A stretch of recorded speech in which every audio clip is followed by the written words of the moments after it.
목관화 이쪽에는 주차장 이런 문제가 굉장히 계속됩니다. 그리고 그쪽에 상권이 많이 침출되기 때문에 저는 그 경주를 가봤는데 경주는 그 역사하고 그 경제가 접목돼서 엄청난 활성화를 코로나 때로 엄청난 인파가 몰렸는데 또 목관화에 볼거리가 없지 않습니까? 그 안에 들어가도 그런 거를 좀 더 고민해봐야 되는데 단지 그 역사 아니고 어떻게 할지 그거는 차 없는 거리를 만들어서 차들이 없게 하는지 그런 시스템이 좀 필요한 것 같은데 좀 더 구체적인 얘기를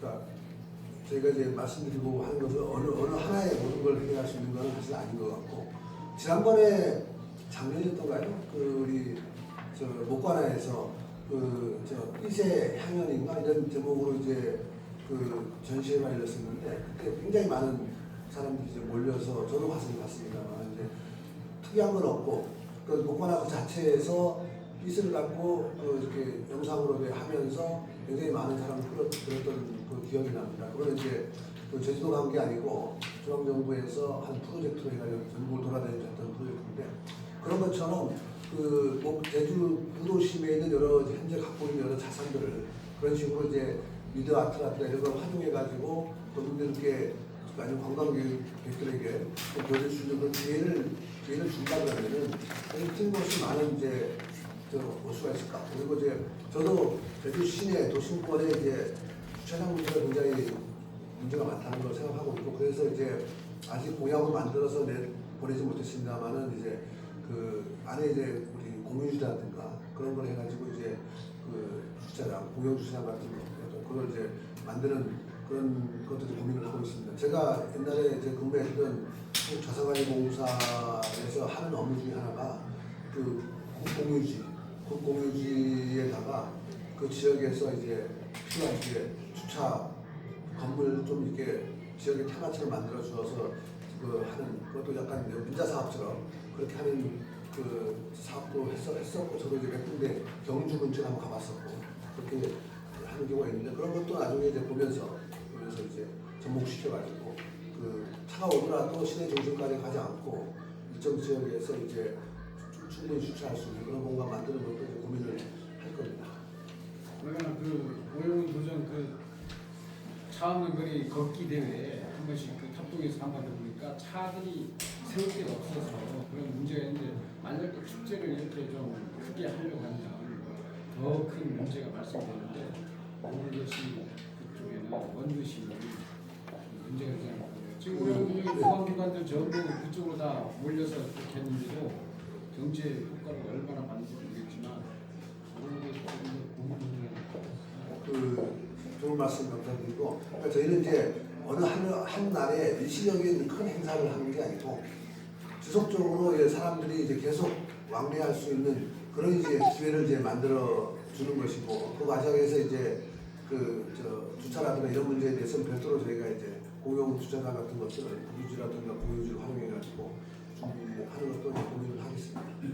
네, 그 오늘 발표 내용 뭐 봤는데 제주시 원도심 같은 경우는 그 탑동광장뿐만 아니고 그 제주항에 낸 해양도시 성격이 좀 무진데 제주 신항 개발 지금 뭐 추진한다고 지금 상황이 되고 있는데 제주항과 원도심 연계한 그 물리적으로 해양도시 개발로 도시 재생 전략 필요하다고 보는데 어떻게 생각하시니?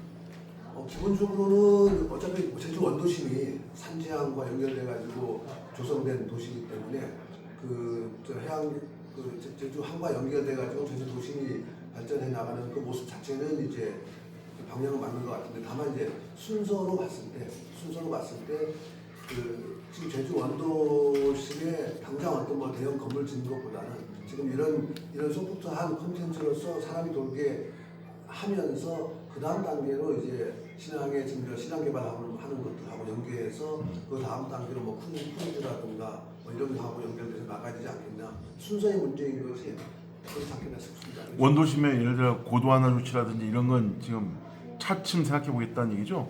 그러니까 고도 완화가 지금 일정 부분 해가지고 27년부터인가 시행되도록 15주, 25주 하는 것도 그 고도화에 따른 그런 시행이 되기 위해서도 원도심의 수요가 발생을 해야 그 기업들이 그런 수요를 보고 이제 그런 건물을 지으려고 하지. 지금 상태에서 어느 기업이 들어와서 그런 이제 고도화 정책에 부합하는 그 시도를 할 수 있겠습니까? 그리고 제가 만약에 그 제주 신항 같은 경우도 제주 신항 제 개인적으로 봤을 때 제주 신항이 지금 제주 외항을 2단계 개발 정도 하고 있지 않습니까? 그런 단계에서 제주 신항이 큰 계획을 하는데 그게 지금 제주 원도심이라든가 구도심의 수요를 봤을 때 쉽게 정부의 타당성 조사를 얻기가 저 봤을 때 쉽지는 않다고 봅니다. 그래서 그런 거를 나중에 장기적으로도 하기 위해서도 원도심이 어느 정도 활성화되면서 이게 모양이 갖춰서 사람이 모이게끔 해줘야 그에 연관돼 가지고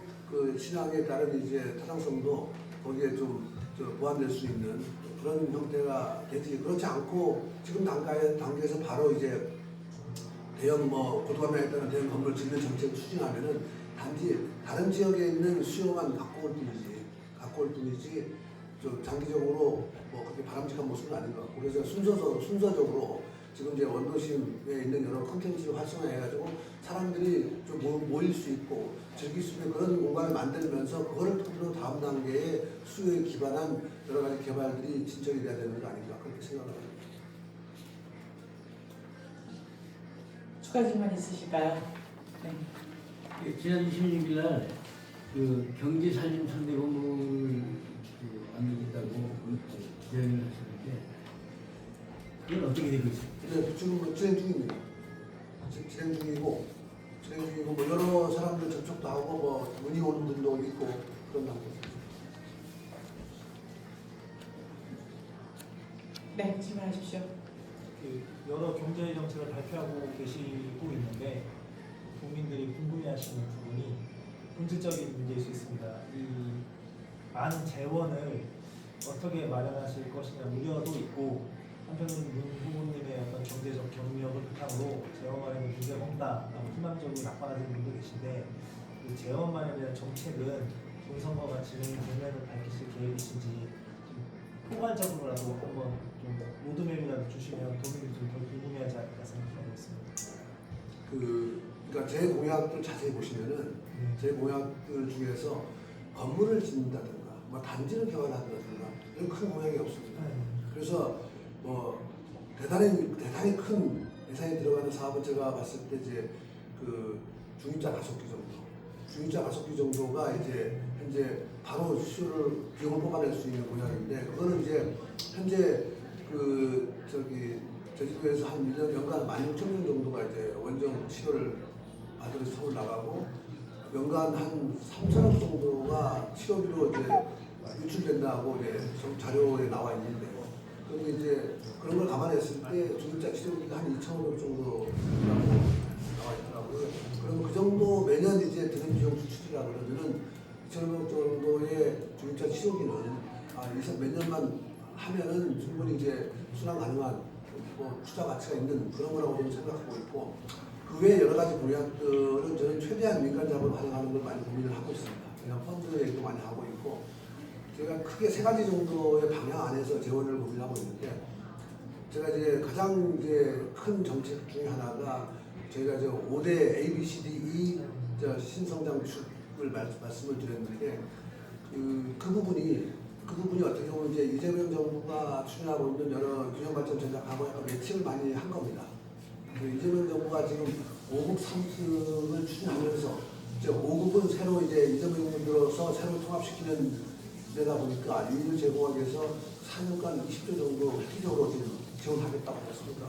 제가 오랫동안 이제 재정을 했던 사람을 입장에서 봤을 때 엄청난 이제 파격적인 지원인데 그 3특에 대해서는 별다른 지금 뭐가 없어요. 그래서 제가 봤을 때 그게 결국 이제 3특 지역에서 뭔가 발전 방향을 만들어서 제시해서 협상을 해야 얻을 수 있지 않을까 싶어서 제가 이제 그 5개 정도, 그러니까 이제 에너지 ABCD가 해양하고 바이오, 그다음에 컨텐츠, 디지털, 에너지입니다.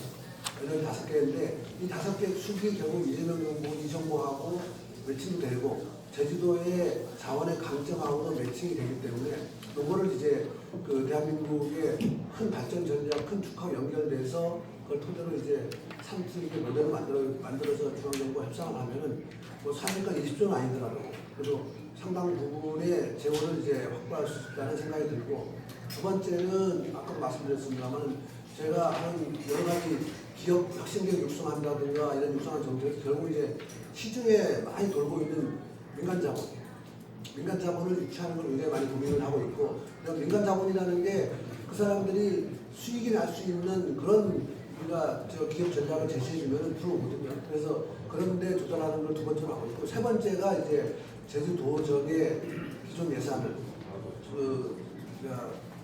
구조조정을 해가지고, 구조조정이라는 말이 좀 적절하지 않고 우선순위 조정이죠.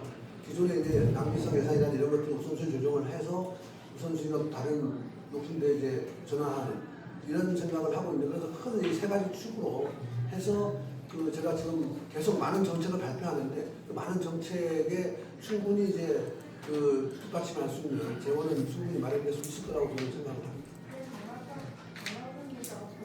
추가 질문 있으십니까? 합동광장에 포차를 어느 쪽에 하는가? 그거는 이제 구체적인 그 내년까지 얘기를 하고, 예, 그런 정책을 가지면서 그래야 이제 좀 디테일한 거는 좀 더 계획을 세우면서 구체적인 이제 계획을 디자인을 하면서 만들어줘야 하지 않을까 하는데, 그런 거에 대한 요구는 많습니다. 제가 시장에 돌아다니면서 하면은 정부가 올 수 있게 그런 문제 관리만 되면 되는데, 이게 관리가 안 되고 이제 흥청흥청하는 이런 모습이 가면은 이게 문제가 되지만, 그 관리를 할 수 있도록 해주면은 충분히 이제 그 원도심의 활성화를 일으킬 수 있는 단초를 제공해 줄 수 있는 거 아닌가, 그렇게 생각을 합니다.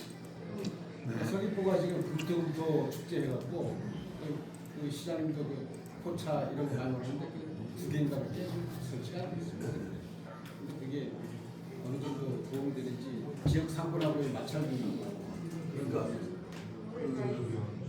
상권 문제는 지역 상권하고 동부시장하고 이제 동부시장 나와서 그 산지천에 포차하는 거하고도 많이 갈등이 있는 걸 알고 있는데, 그리고 이제 그 어느 지역에 뭐가 생기면은 그 옆에 소비가 늘거든요.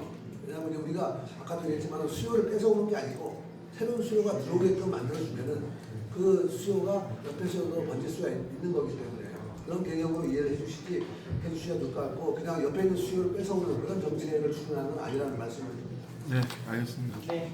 추가 질문 없으시면 이상으로 기자회견을 마치겠습니다. 바쁘신 가운데 함께해 주신 언론인 여러분께 감사드립니다. 수고 많으셨습니다. 수고하셨습니다.